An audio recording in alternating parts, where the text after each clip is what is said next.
முரசொலி வெளியிட்டுள்ள தலையங்கத்தில் இஸ்லாமியர்களை திமுக கொச்சைப்படுத்திவிட்டதாக தவேக உறுப்பினர் ஒருவர் சட்டமன்றத்தில் பேசி அதற்கு கடுமையான எதிர்ப்பு கிளம்பியதும் அதை திசை திருப்புவதற்காக அழுதும் நாடகம் நடத்தி இருக்கிறார் என்றும் இவை அனைத்தும் சபை மாண்புக்கு இழுக்கு ஏற்படுத்தும் காட்சிகளாக உள்ளதாகவும் தெரிவிக்கப்பட்டுள்ளது.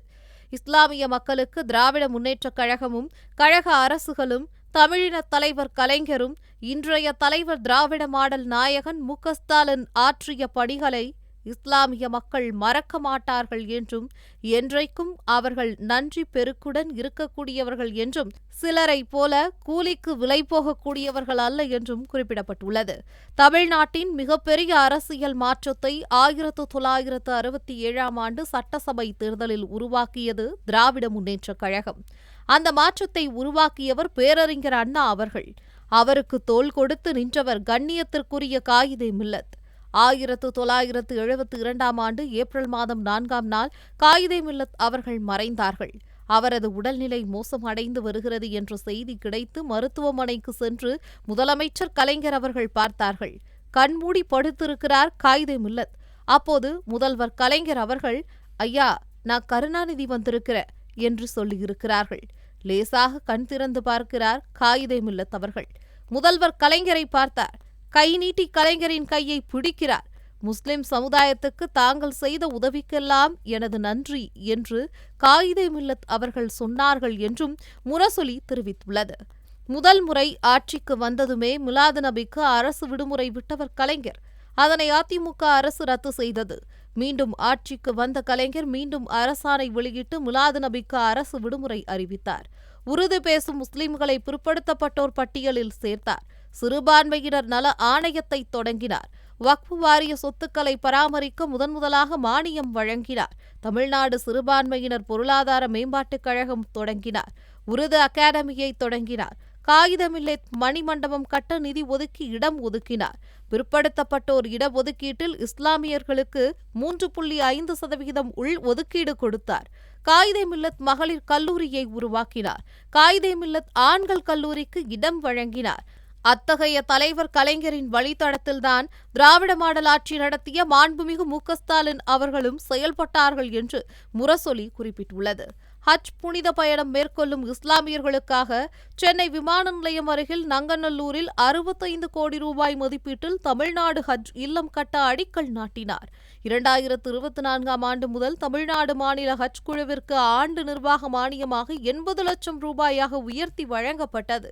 தமிழ்நாடு சிறுபான்மையினர் பொருளாதார மேம்பாட்டுக் கழகத்தின் மூலம் 31,625 பயனாளிகளுக்கு 207 கோடி ரூபாய் மதிப்பீட்டில் கடன்கள் வழங்கப்பட்டது.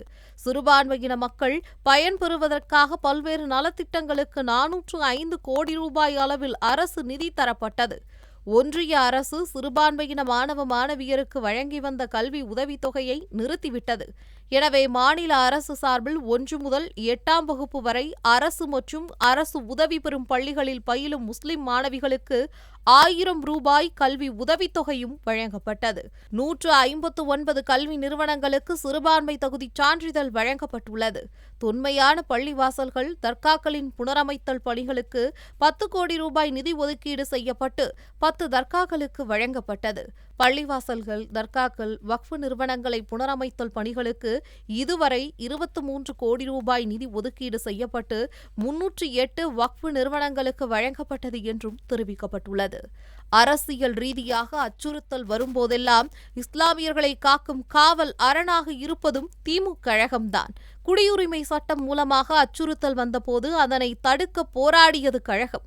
இது எதையும் அறியாமல் மறைக்கும் வகையில் சட்டமன்றத்தில் பொய்யை பரப்பி வருகிறது தவேக. இன்றைய முதலமைச்சர் விஜயின் யோகியதை என்ன? இஸ்லாமியர்களை தீவிரவாதிகளாக சித்தரிக்கும் படங்களில் அதிகம் நடித்தவர் அவர்தான். விஜய் நடித்த பீட்ஸ் திரைப்படத்தில் இஸ்லாமியர்களை தீவிரவாதிகளைப் போல சித்தரித்தார். இஸ்லாமிய தீவிரவாத குழுக்கள் போலவும் ISIS அமைப்புகளைப் போலவும் காட்சிகள் வைக்கப்பட்டது. இதை அப்போதே இஸ்லாமிய அமைப்புகள் எதிர்த்தன.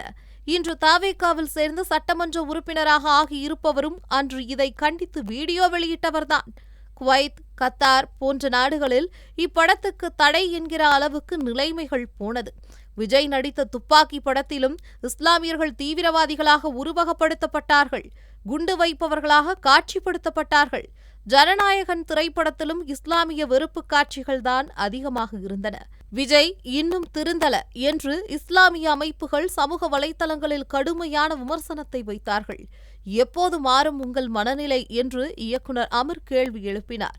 விஜயிடம் இருந்து இஸ்லாமியர்கள் தள்ளியிருக்க வேண்டும் என்று அகில இஸ்லாமிய அமைப்பினர் சொன்னார்கள். இப்படிப்பட்ட விஜயை தலைவராக ஏற்றுக்கொண்டவர்களுக்கு திமுகவை பற்றி பேச அருகதை இல்லை.